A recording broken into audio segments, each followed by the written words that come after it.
Hello everyone and welcome back to Hello Adhyapak. I hope you all are fine at your places.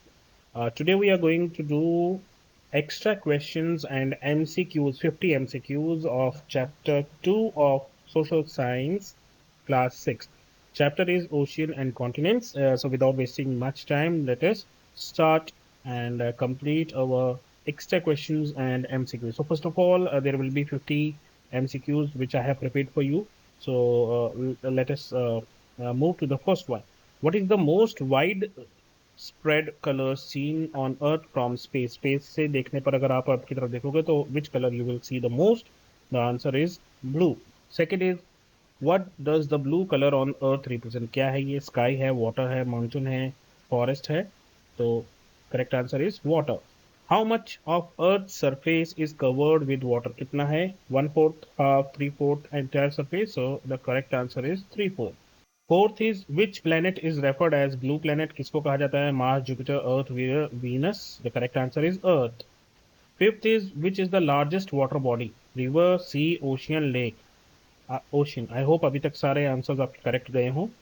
Then sixth is what percentage of Earth surface is covered by land? कितना percentage अर्थ का जो है वो land के through cover है? Okay, 1/4, 1/2, 3/4 और none. So the correct answer is 1/4.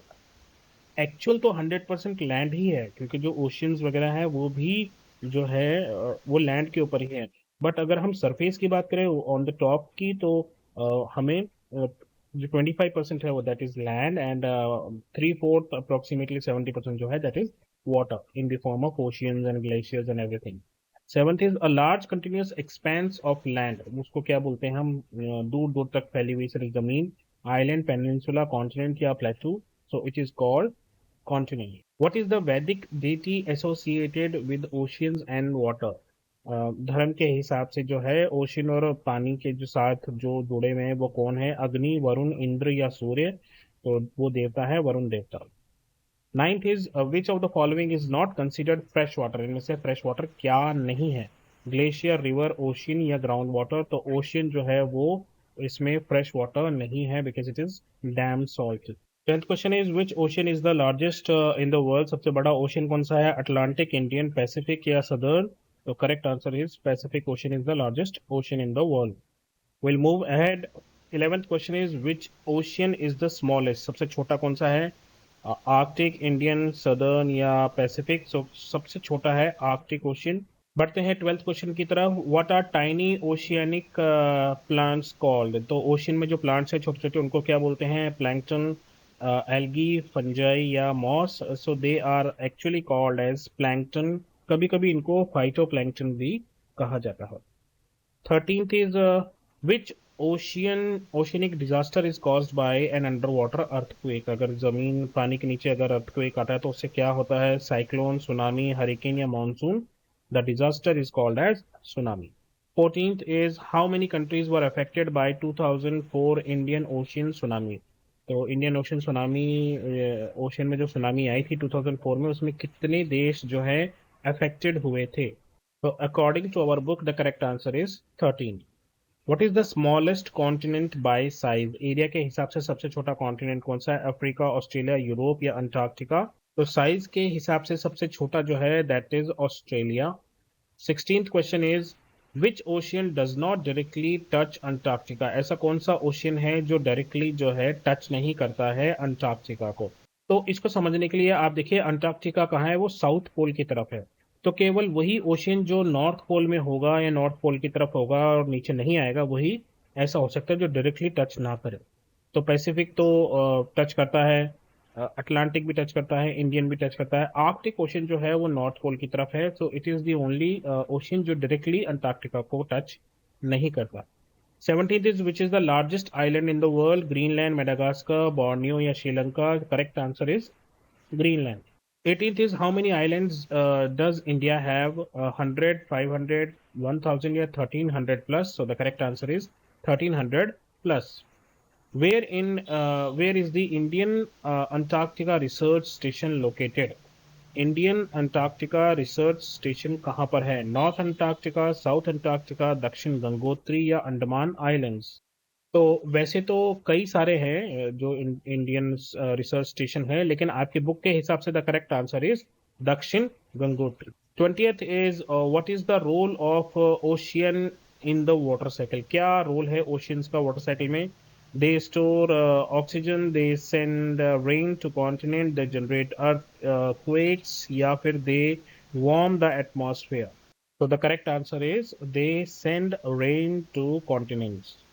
21st की तरफ बढ़ते हैं। What percentage of oxygen is produce by oceanic flora? मतलब जो ओशियन में जो प्लांट्स हैं उनके द्वारा कितनी परसेंटेज जो है ऑक्सीजन की वो प्रोड्यूस की जाती है? तो it is almost equal to 50%। 22nd question है, which day is celebrated as world ocean day? June 8, March 22, July 11 और August 15? Correct answer is June 8। 23rd question is, which of the following is not a continent? इनमें से कौन सा continent नहीं है? Eurasia, Africa, North America या Oceania? Oceania. So the correct answer is Oceania is not a continent. 24th we will move. 24th question is, the Olympic ring symbolize? Olympic की जो 5 ring है वो क्या बताती हैं? 5 कॉन्टिनेंट्स, 5 ओशियन, 5 मेजर कंट्रीज, या 5 world sports? Correct answer is 5 continents. 25th is, what natural disaster often occurs in coastal region due to strong winds and heavy rain? वो कौन सा नेचुरल डिजास्टर है जो कोस्टल रीजन में तेज हवा और heavy rain की वजह से आता है? तो उसको अर्थक्वेक बोलते हैं, साइक्लोन बोलते हैं, सुनामी बोलते हैं, या वोल्केनो बोलते हैं? तो इसका आंसर आप कहीं सुनामी मत लिख देना, क्योंकि सुनामी अर्थक्वेक की वजह से आती है। यहाँ पर जो आ रहा है वो स्ट्रॉन्ग विंड और हैवी रेन की वजह से आ रहा है। So that disaster is called cyclone. Cyclone is the correct answer. 26 question है, which of the following does not affect the climate of earth? इनमें से क्या है जो अर्थ के क्लाइमेट को अफेक्ट नहीं करता है? ओशियंस, कॉन्टिनेंट्स, माउंटेन, या स्पेस? तो ये बाकी की तीनों चीजें अर्थ पे ही हैं, तो ये डेफिनेटली करेंगे। So space is something which does not affect climate on earth. 27th is, what do clouds in the picture of earth represents? तो जो क्लाउड्स हैं पिक्चर जो हमने देखी थी अर्थ की, उसमें क्लाउड जो है वो क्या है? लैंडफॉर्म है, रेनफॉल है, आइस कैप्स है, या नेचुरल डिजास्टर है? तो the correct answer is rainfall. Will move next. 28 question is, which continent is the coldest and least populated? कौन सा कॉन्टिनेंट जो है वो सबसे ज्यादा ठंडा और सबसे कम पॉपुलेशन है वहां पर? And the correct answer is Antarctica. 29th is, what events lead to widespread damage and loss of life on coastal area? वो कौन सी चीज है जिससे बहुत ज़्यादा डैमेज होता है लाइफ का कोस्टल एरिया में? ड्रॉट यानी कि सूखा, सुनामी, साइक्लोन, या हरिकेन? तो हरिकेन तो is has nothing to do with coastal area. I mean ऐसे हरिकेन का होता है, बट इंडिया में हरिकेन्स नॉर्मली नहीं आते हैं। इंडिया में या तो साइक्लोन आते हैं या सुनामी आती है। तो सबसे ज़्यादा जो नुकसान होता है वो सुनामी और साइक्लोन दोनों से हो सकता है। तो both can be correct answer. 30th की तरफ चलेंगे। Where did the earthquake that cause the 2004 Indian ocean tsunami originate? कहाँ पर हुई थी वो? मतलब वो जो भूकंप आया था, अर्थक्वेक आया था, वो कहाँ आया था? इंडिया, इंडोनेशिया, श्रीलंका, या मालदीव्स? तो वो जहाँ से स्टार्ट हुआ था वो इंडोनेशिया था। 31st is, what role do oceans play in marine life? Marine life का मतलब ये हो गया वहाँ के जो प्लांट्स और एनिमल्स हैं जो पानी के अंदर रहते हैं, that is called marine life. तो ओशियंस का क्या रोल है? They provide fresh water, they sustain a rich diversity of marine life, they absorb air pollution, they prevent natural disaster? तो वो उनको एक घर देते हैं, एक डाइवर्सिटी देते हैं, rich diversity of marine life. 32nd is, what forms are the natural boundaries between oceans? क्या है जो ओशन के बीच में बाउंड्रीज बनाता है? माउंटेन, रिवर्स, लैंडमास, या nothing? The boundaries are human made. तो एक्चुअली ओशन के बीच में कोई बाउंड्री होती ही नहीं है, ये सिर्फ ह्यूमन मेड बाउंड्रीज हैं। 33rd है, what is the Indian national disaster management Authority responsible for? क्या काम है एनडीएमए का? Saving marine life, responding to natural disaster, protecting air quality, या मैनेजिंग वर्ल्ड ट्रेड? क्या काम है उनका?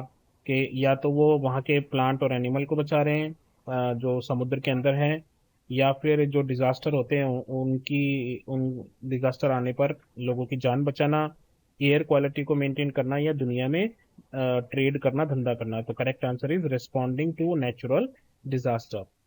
34th is what is ground water. Ground water क्या है? Water found in ocean, water found underground, water found in rivers, water found in lakes. So the most appropriate answer is water found underground. 35th is which country has collaborated on the Indian Ocean Tsunami Warning System? कौन सा देश है जिसने India के साथ ये warning system बनाने में कोलैबोरेट किया है? तो हालांकि सभी देशों ने जो है अपनी अपनी तरफ से इंडिया को कोलैबोरेट करने के लिए पेशकश की थी, बट पाकिस्तान जो है वो आज भी डाटा शेयर करता है, कैपेसिटी बिल्डिंग करता है, और इसमें इसने कोलैबोरेट कर रखा है इंडिया के साथ। 36 is what is an island surrounded by. Island जो है वो किससे घिरा हुआ होता है? लैंड, वाटर, डेजर्ट या forest? So it is actually surrounded by water.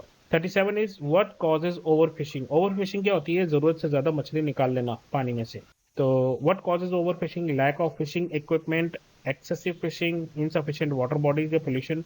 तो ज्यादा फिशिंग कर लोगे तो ओवर फिशिंग हो जाएगी, जैसे ज्यादा खा लोगे तो ओवर ईटिंग हो जाएगी।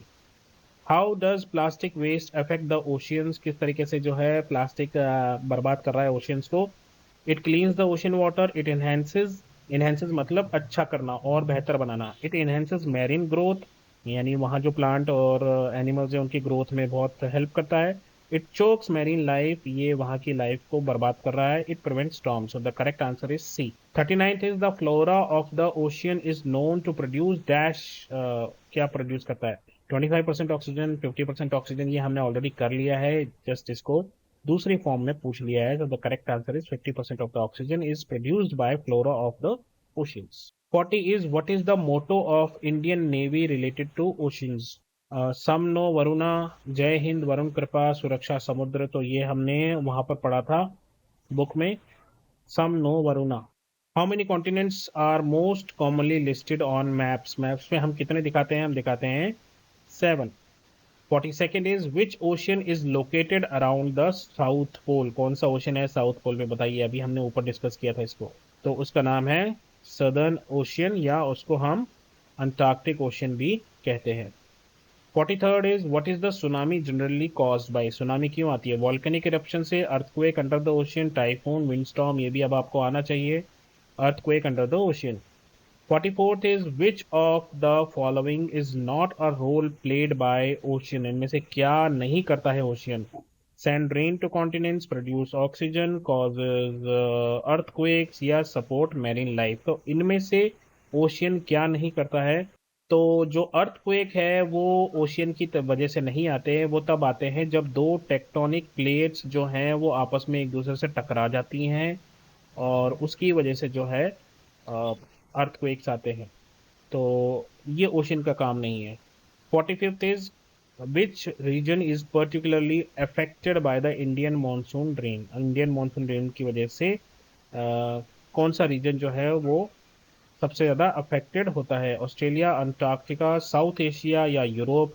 ऑस्ट्रेलिया का कोई लेना देना नहीं है, अंटार्कटिका बहुत नीचे है, यूरोप तक पहुंच ही नहीं पाता। सो the correct answer is south Asia, जिसमें सभी कंट्रीज आ जाती हैं, इंडिया, पाकिस्तान, नेपाल, बांग्लादेश, भूटान, श्रीलंका। इन सब में इंडियन मानसून रेन की वजह से बारिश होती है। 46 is what major world event occurred on 26 December 2004 को। तो उसमें क्या हुआ था? एक हमने पढ़ लिया है, इंडियन ओशियन सुनामी आई थी, जिसमें लाखों लोग अपनी जिंदगी से हाथ धो बैठे थे। 47th is which part of earth atmosphere is directly impacted by the ocean. Earth का वो कौन सा एटमॉस्फेयर है जो ओशियन से डायरेक्टली इम्पैक्ट होता है? तो वो क्लाउड है, रेनफॉल है, ग्रीन हाउस गैसेज है, या एयर प्रेशर है? तो the correct answer is rainfall. Where is the most of the planet's fresh water located. सबसे ज्यादा फ्रेश वाटर कहाँ पाया जाता है? ओशियंस में, ग्राउंड वाटर एंड ग्लेशियर्स में, रिवर्स में, एटमॉस्फेयर में। सो the correct answer is ground water and glaciers. We are on to the last two of MCQs. 49th is what is the role of Indian Ocean Tsunami Warning System? इसका role क्या है? Prevent tsunamis, provide early warnings, clean the oceans, या send relief funds? Funds का मतलब पैसा भेजना, ताकि जो तबाही हो गई है उस तबाही को अब हम ठीक कर सके।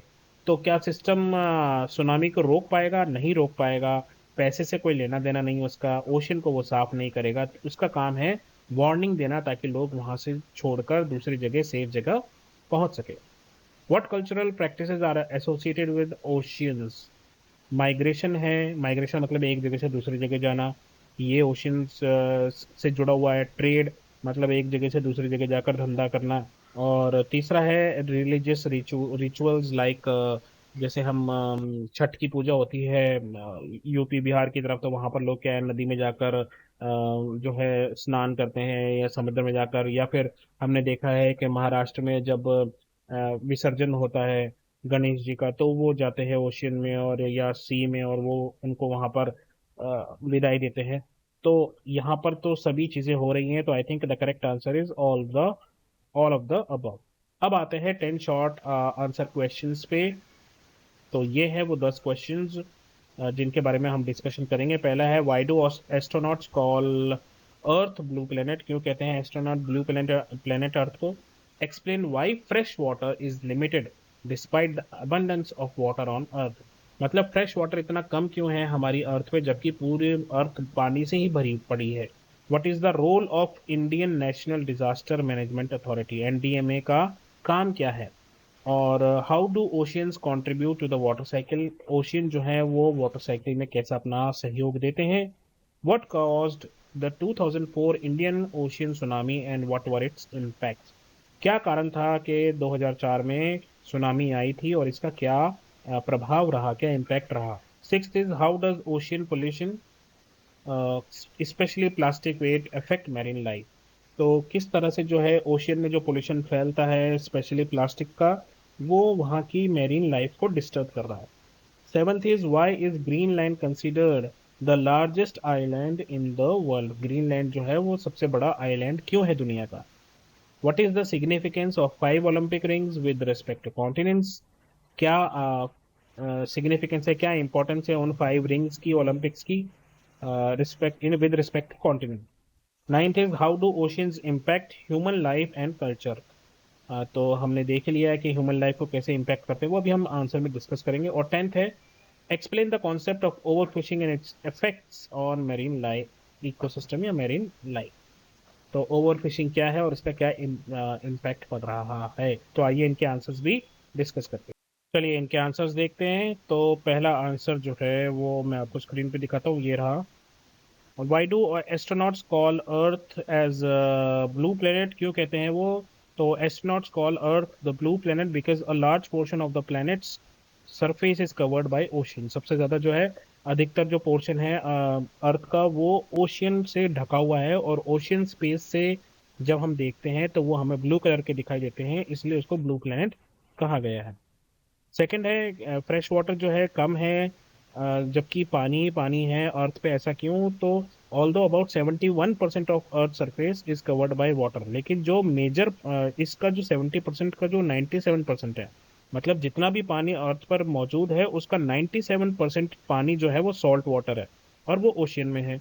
तो इसका मतलब है केवल 3% पानी जो है वो फ्रेश वाटर है, जिसको हम यूज कर सकते हैं अपने खाने पीने और बाकी की चीज़ों के लिए। और ये भी जो है 3% में से भी जो लार्ज पोर्शन है वो ग्लेशियर और आइस कैप्स में मौजूद है। और अगर ग्लेशियर्स पिघलेंगे तो सुनामी भी आ सकती है, और जो कोस्टल रीजन के जो शहर हैं वो डूबेंगे भी। तो इसलिए अब हमारे पास क्या बचता है? बहुत थोड़ा सा पानी बचता है हमारे पास, जो रिवर, लेक और अंडरग्राउंड सोर्सेज में है। इसीलिए पानी की इतनी दिक्कत होती है अर्थ पे। What is the role of Indian national disaster management? तो इसका काम होता है पॉलिसीज बनाना, प्लान्स बनाना, गाइडलाइंस देना डिजास्टर मैनेजमेंट को, जो इंडिया की है उसको। इसका काम होता है कि ये किसी तरीके से प्रिवेंट कर सके लॉस को, नुकसान को। और अगर नुकसान हो चुका है तो उससे कैसे उबर सके, how to recover from natural या मैन मेड डिजास्टर। कौन कौन से डिजास्टर हो सकते हैं? फ्लड, अर्थक्वेक या सुनामी। फोर्थ है, how do ocean contribute to the water cycle? तो ओशियन जो है वो एक बहुत की रोल वाटर साइकिल में प्ले करते हैं, क्योंकि जो इवेपोरेशन होता है वो इसी के पानी का होता है। एवेपोरेशन जो है वो ओशियन के पानी का ही होता है, फिर वहाँ से क्लाउड बनते हैं, फिर वो रेन की तरह प्रेसिपिटेशन होता है, और फिर वो ग्राउंड वाटर में चला जाता है, पानी रिवर्स और लेक्स में मिल जाता है। तो इस तरीके से ये जो है पानी को स्टोर करने का भी काम करता है। Fifth is what cause 2004 Indian ocean tsunami, और उसका क्या इम्पैक्ट था। तो ये क्यों आया था मैंने आपको ऑलरेडी बता दिया है। एक समुद्र के नीचे जो है इंडोनेशिया के पास एक बहुत ज़बरदस्त अर्थक्वेक आया था, जिसका मैग्नीट्यूड जो है वो 9.1 से लेकर 9.3 तक था। अब कायदे से ये इतना डेंजरस है, आप ये मान के चलो कि अगर 1 से लेकर 10 तक हम रिक्टर स्केल के नापते हैं, तो जो भी 5 या उससे ज़्यादा के होते हैं वो बिल्डिंग्स को गिरा सकते हैं। ठीक है, 6 या उससे ज़्यादा वाले बहुत ही ज़्यादा खतरनाक होते हैं। तो अब आप अंदाजा लगाओ, ये 9.1 से लेकर 9.3 के बीच का था, तो ये कितना खतरनाक रहा होगा, इसलिए इतनी तबाही हुई थी। अब इस मैग्नीट्यूड का जब अर्थक्वेक आया तो उसकी वजह से सुनामी जो है 13 कंट्रीज में फैली, और लगभग 2,30,000 लोग जो है उन्होंने अपनी जिंदगी गंवा दी थी। Sixth is how does ocean pollution specially plastic waste affect marine life, कैसे नुकसान पहुंचा रहा है। तो ये क्या होता है, प्लास्टिक वेस्ट जब हम इस ओशन में डाल देते हैं तो एनिमल्स को लगता है कि ये कोई खाने की चीज़ है, तो वो उसमें जाते हैं और फंस जाते हैं। आपने आई एम श्योर कई सारे वीडियोस देखे होंगे जहाँ पर टॉर्टस या टर्टल जो होते हैं वो नेट में फंसे हुए होते हैं या दूसरी चीज़ों में फंसे हुए होते हैं और तैर नहीं पाते, क्योंकि उनको लगता है ये हमारा खाना है, और फिर वो जो माइक्रो प्लास्टिक है वो उनकी फूड चेन में चला जाता है। इसकी वजह से उनको चोट भी लगती है, कई बार वो दम घुटने से मर भी जाते हैं, और पूरा इकोसिस्टम जो है बर्बाद हो जाता है। सेवन्थ है why is Greenland considered the largest island. तो ऐसा इसलिए है क्योंकि ये एक ऐसा लैंड मास है जिसको कॉन्टिनेंट की तरह नहीं दिखाया गया है। ठीक है, और ये चारों तरफ से जो है वाटर से घिरा हुआ है। तो ग्रीन लाइन का वैसे जो साइज है वो है लगभग 2.16 मिलियन स्क्वायर किलोमीटर का, जो बहुत बड़ा है, बहुत बड़ा एरिया है। लेकिन मतलब 2.16 मिलियन का मतलब समझ लो लगभग करीब करीब 20 करोड़ स्क्वायर किलोमीटर। अब आप सोच लो कितना बड़ा एरिया होगा ये। ठीक है, तो इसलिए इसको जो है आइलैंड, सबसे बड़ा आइलैंड कहा जाता है। What is the significance of 5 Olympic rings. तो हमने देखा था शुरू में जब हमने चैप्टर पढ़ा था, तो वहाँ था कि अफ्रीका, एशिया, यूरोप, अमेरिका और ओशियाना, ये जो है 5 इनहेबिटेड कॉन्टिनेंट्स उस समय थे जब ये सब बनाया गया था। तो इनको जो है रिंग जो है यही सिंबलाइज करती है कि ओलंपिक गेम जो है वो पूरी दुनिया के हैं। That is why athletes from all around the world they use to come and participate in Olympic games. बचे आखिरी 2 क्वेश्चंस, आ जाओ इनकी भी बात कर लेते हैं। How do ocean impact human life and culture, कैसे करते हैं। तो ओशन कैसे करते हैं ह्यूमन लाइफ को, वो खाना देते हैं, ट्रांसपोर्टेशन रूट्स देते हैं, खाना मतलब जैसे फिश वगैरह जो लोग खाते हैं वो देते हैं। ठीक है, इसके अलावा वो पानी भी देते हैं, जिसकी वजह से लैंड पे खेती होती है और वहाँ से फिर हमें प्लांट्स मिलते हैं खाने को। यहाँ से ट्रांसपोर्टेशन का होता है, एक जगह से दूसरी जगह हम सी रूट के थ्रू भी जा सकते हैं। क्लाइमेट को रेगुलेट करता है, ये रिक्रिएट करता है, बारिश होती है नहीं। और कल्चरली कैसे करता है, हमने देखा, अभी मैंने आपको बताया था कितने सारे जो हैं हम रिचुअल्स और ट्रेडिशंस निभाते हैं, वो कम्युनिटी स्पेशली जो पानी के आसपास रहती है। Explain the concept of over fishing. Over fishing का मतलब है जब जरूरत से ज्यादा फिश जो है वो निकाल ली जाए। इसकी वजह से क्या होता है, जो फिश पानी में होनी चाहिए वो खत्म होने लग जाती है, कम होने लग जाती है। इसकी वजह से जो मैरीन इकोसिस्टम है वो डिस्टर्ब हो जाता है। अब डिस्टर्ब कैसे हो जाता है, सपोज करो अभी हम लैंड की बात कर लेते हैं। ठीक है, एक चिड़िया जो है वो इंसेक्ट को खा रही है, फिर चिड़िया को जो है कोई बिल्ली खा रही है, बिल्ली को जो है कुत्ता खा रहा है, कुत्ते को जो है कोई एनिमल खा रहा है, जैसे लॉयन खा रहा है। सपोज मैं आपको सिर्फ ये समझा रहा हूँ। अब आप इस पूरी चेन में से किसी भी एक को निकाल लो, आप सिर्फ बिल्ली को निकाल लो। जब आप बिल्ली को निकालोगे, चूहों को खाने वाला कोई नहीं है। ठीक है, तो इसकी वजह से चूहे फिर बढ़ते ही जाएंगे, बढ़ते जाएंगे, इतने भी बढ़ सकते हैं कि जो है पूरी पूरी जो चेन है वो डिस्टर्ब हो जाएगी। तो ये क्वेश्चंस आप अब चाहे तो स्क्रीन को पॉज करके देख लीजिएगा। मेरी तरफ से अभी बस इतना ही है। अपना ध्यान रखिए, मम्मी पापा का कहना मानिए, और जब भी कोई प्रॉब्लम हो नॉक कीजिए, बोलिए हेलो अध्यापक। ठीक है, bye bye, have fun, all the best.